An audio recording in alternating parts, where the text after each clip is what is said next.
Avant de plonger dans cette histoire incroyable, pensez à vous abonner à la chaîne et à activer la cloche. Ici, chaque récit a quelque chose à dire, et vous ne voudrez pas en manquer un seul. Dans les rues modestes de Richmond, en Virginie, les trottoirs étaient fissurés par le temps, les graffitis décoraient les murs comme des cris silencieux d'une jeunesse oubliée, et les lampadaires tremblaient sous le vent du soir. C'est dans ce décor que vivait Ethan Carter, un homme dont la présence était si discrète qu'on oubliait parfois qu'il était là. Chaque matin, avant même que la cloche ne sonne, Ethan franchissait les grilles du lycée Roosevelt, un établissement public où les moyens manquaient, mais où l'espoir persistait. On le voyait pousser silencieusement son vieux chariot rouillé, rempli de produits d'entretien, de balais usés et de sacs poubelles noirs. Il portait toujours le même blouson brun élimé, un peu trop grand, au coude usé, dont la fermeture éclair grinçait légèrement. Ses bottes, lourdes, laissaient des traces de pas effacées aussitôt par la serpillière qu'il passait sur les sols tachés. Il ne parlait presque jamais.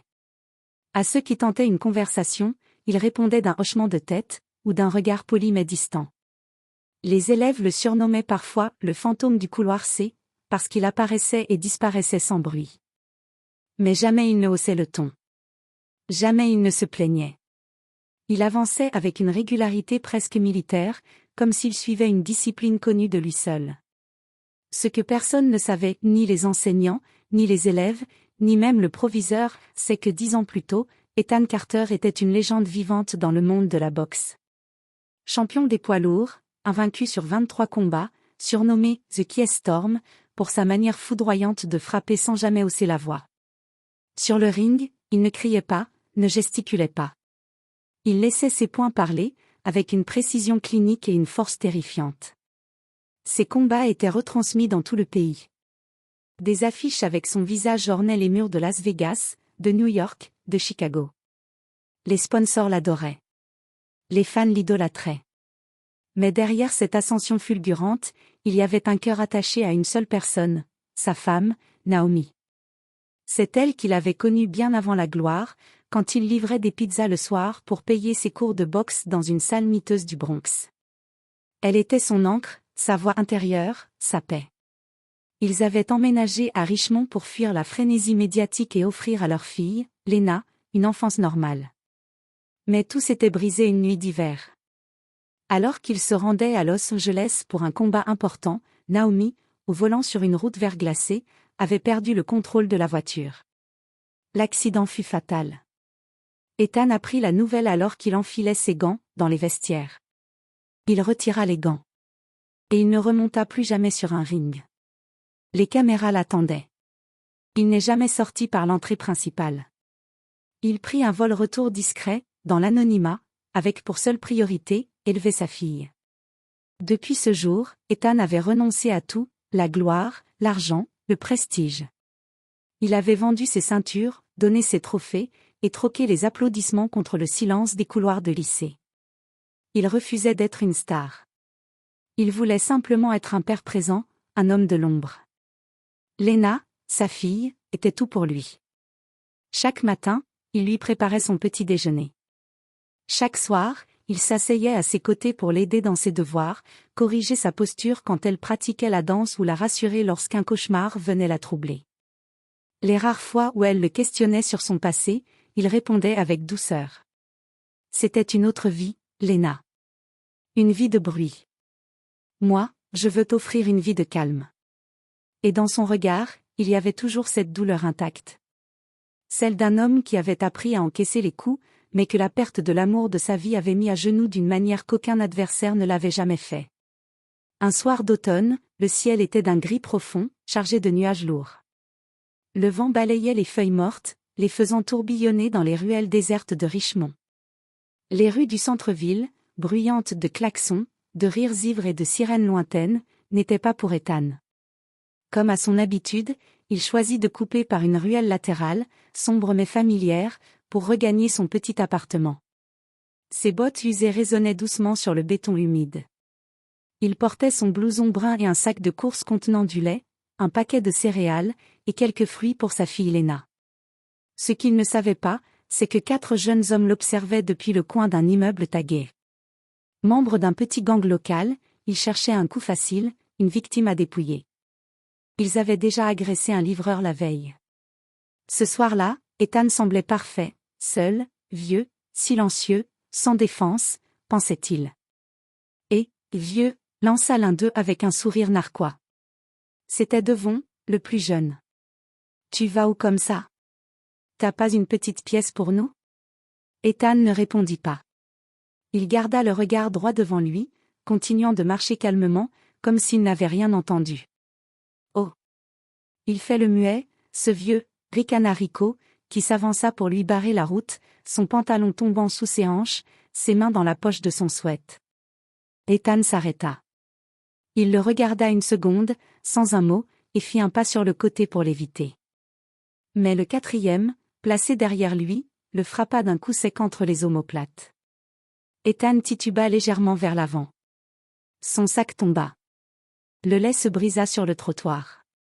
Une flaque blanche s'étendit lentement sous ses pieds. Il se redressa. Lentement. En silence. Le chef du groupe, un jeune homme au regard froid, Trevon, s'avança. On va lui apprendre à respecter les vrais, dit-il en se craquant les phalanges. Il fit un signe de tête à ses complices. Ils se mirent en cercle autour d'Ethan. Mais à ce moment-là, quelque chose changea. Ethan leva les yeux. Ce n'était plus le regard effacé du concierge discret. C'était un regard fixe, tranquillement menaçant, chargé de mémoire et de maîtrise. Celui d'un homme qui a combattu sur des rings pleins à craquer, qui a entendu des milliers de hurlements de foule, qui a encaissé des coups bien plus lourds, et donné pire encore. Trevon avança, le poing levé. Il tenta une droite sauvage. Erreur fatale. Ethan esquiva d'un mouvement de hanche à peine visible. Il répondit d'un direct coup au menton, précis comme une lame. Trevon s'écroula net. Pas un cri. Juste le bruit de son corps tombant comme un sac vide sur l'asphalte. Le deuxième garçon chargea, énervé. Ethan fit un pas de côté, pivota, crochet du gauche au foie. Le souffle du garçon s'échappa dans un râle. Il tomba à genoux, en vomissant. Devon recula d'un bond, les yeux écarquillés, comme s'il venait de voir un fantôme sortir d'un homme ordinaire. Mais c'est qui ce mec? Rico, tremblant, restait figé. Ethan s'avança lentement vers lui, sans un mot, les mains toujours ouvertes, son calme intact. Le gamin ne bougeait plus. Ses jambes étaient figées, et dans son regard on lisait la peur, pas celle de la douleur, mais celle d'avoir déclenché quelque chose qu'on ne comprend pas. Ethan s'arrêta à 1 mètre de lui. « Je vais te dire une chose, gamin, dit-il d'une voix grave, mais douce comme une gifle d'hiver. La rue t'apprend à frapper. Moi, la vie m'a appris à me retenir. Tu ferais bien d'en faire autant. » Puis il ramassa ce qu'il restait de son sac, contourna les corps gémissants, et repartit d'un pas tranquille dans l'ombre, sans se retourner. Mais personne ne comprendrait vraiment ce qui s'était passé. Sauf ceux qui avaient été là. Ceux qui ne l'oublieraient jamais. Le lendemain matin, Richmond semblait aussi tranquille que d'habitude. Les élèves bavardaient dans la cour du lycée Roosevelt, inconscients que leur concierge était désormais le sujet d'un buzz national. Mais dans l'ombre des écrans et des fils numériques, un feu s'était allumé. Quelqu'un, depuis un balcon en surplomb de la ruelle, avait filmé toute la scène de la veille. La qualité était tremblante, le son coupé par le vent, mais les images parlaient d'elles-mêmes. Un vieil homme en blouson brun affrontait 4 jeunes, et les mettait au sol avec une aisance presque irréelle. La vidéo fut postée sur TikTok par un lycéen curieux, puis reprise sur Twitter, Reddit, Instagram, et même sur des forums de boxe. Certains y voyaient un montage. D'autres, un cascadeur professionnel. Mais un internaute, un vieil homme de l'autre côté du pays, reconnut quelque chose dans la posture, le regard, les gestes. Il posta sous la vidéo. Ce n'est pas un inconnu. C'est Ethan The Storm Carter. Je le sais. J'ai commenté 8 de ses combats. Il a ce truc que seuls les vrais ont, le silence avant la foudre. Ce message déclencha un tsunami médiatique. À 11h du matin, alors qu'Ethan passait la serpillière dans le hall du lycée, plusieurs vents de presse s'arrêtaient déjà devant les grilles. Madame Peterson, la principale, fut appelée en urgence par la secrétaire. « Il y a des journalistes ? » « Beaucoup. » Et ils demandent tous Ethan Carter. Ethan qui? Le concierge. Confuse, elle descendit à l'accueil. Et là, elle vit l'homme qu'elle connaissait depuis 5 ans comme le plus discret de ses employés, encerclé par des caméras, des micros, des objectifs. Monsieur Carter, vous avez été boxeur? Il leva les yeux, sans agressivité. Juste une lassitude profonde. Ça fait longtemps. Dans l'après-midi, une chaîne locale réussit à décrocher une interview exclusive. Dans un petit salon modeste, assis sur un fauteuil usé, devant un mur décoré de photos de Lena et d'un vieux gant de boxe accroché comme un souvenir oublié, Ethan accepta de parler. Sa voix était grave, posée. Je n'ai jamais voulu être un héros. J'ai simplement voulu protéger ma paix, et celle de ma fille. Le monde du combat, je l'ai quitté le jour où j'ai perdu la seule personne pour qui je me battais vraiment. Les journalistes furent frappés par sa sincérité désarmante, son refus de fanfaronner, sa tendresse presque douloureuse lorsqu'il parlait de Lena. L'interview fut diffusée dans tout le pays. En quelques jours, la vidéo devint virale. Des boxeurs de renom citèrent son nom. Des chaînes sportives rediffusèrent ses anciens combats. Des plateaux télé discutaient de « l'homme qui a préféré la paix à la gloire ». Les offres pleuvaient. Des clubs voulaient l'embaucher. Des documentaires lui étaient proposés. Mais Ethan refusa tout. Il ne voulait ni lumière, ni fortune. Il voulait servir. Avec ses économies, il racheta un ancien entrepôt abandonné dans le quartier de Manchester, au sud de Richmond. Il le transforma à la main, aidé de quelques anciens collègues et de sa fille, en une salle sobre mais solide. Il l'appela The Storm Gym. Il n'y entraîna pas que des aspirants champions. Il ouvrit ses portes aux jeunes en rupture, aux ados exclus des écoles, aux gamins des rues qui ne demandaient qu'une deuxième chance. Il leur apprit à frapper, mais surtout à canaliser. Il leur apprit la discipline. Le respect. L'endurance face à la vie. Et un soir d'hiver, alors que la salle résonnait du bruit des sacs de frappe, une silhouette familière passa la porte. Trévon. Le regard plus humble, les mains dans les poches, il s'approcha lentement. Il avait été humilié, moqué sur les réseaux, rejeté par ses propres amis. Mais il avait revu la vidéo encore et encore. Pas pour la bagarre. Pour ce regard d'Ethan. Ce calme. Cette force qu'il n'avait jamais vue chez personne. Je veux apprendre, dit-il. Pas à me battre. À me relever. Il évita le regard d'Ethan, comme un enfant honteux. Ethan le regarda longuement. Puis il hocha la tête, simplement. Alors tu es prêt. Les années passèrent. Richmond changea. Les buildings poussèrent plus haut, les trottoirs furent rénovés, et les enseignes brillèrent plus fort dans la nuit. Mais au coin de Maple Avenue et Jefferson Street, un vieux hangar peint en bleu foncé gardait le même silence discipliné. The Storm Gym était devenu une institution. Des jeunes devenus adultes y ramenaient leurs enfants. Des anciens boxeurs s'y arrêtaient pour saluer Monsieur Carter avec un respect muet, presque sacré. Ethan, lui, avait vieilli. Son pas s'était ralenti. Ses cheveux, jadis d'un noir de jais, étaient devenus argentés. Mais son regard n'avait pas changé. Il avait cette intensité calme, celle d'un homme qui a vu trop de douleur pour parler fort, mais assez d'amour pour ne jamais se taire. Il ne montait plus sur le ring.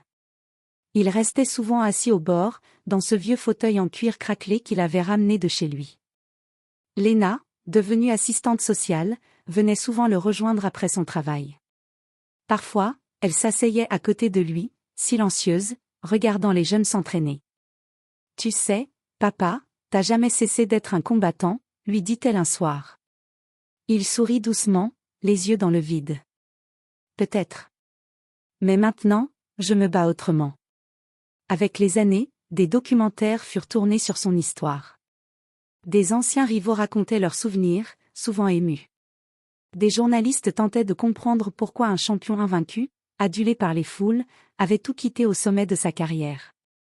Mais à chaque fois qu'un micro se tendait vers lui, qu'une caméra s'allumait pour lui demander « Pourquoi n'êtes-vous jamais remonté sur le ring, Monsieur Carter ?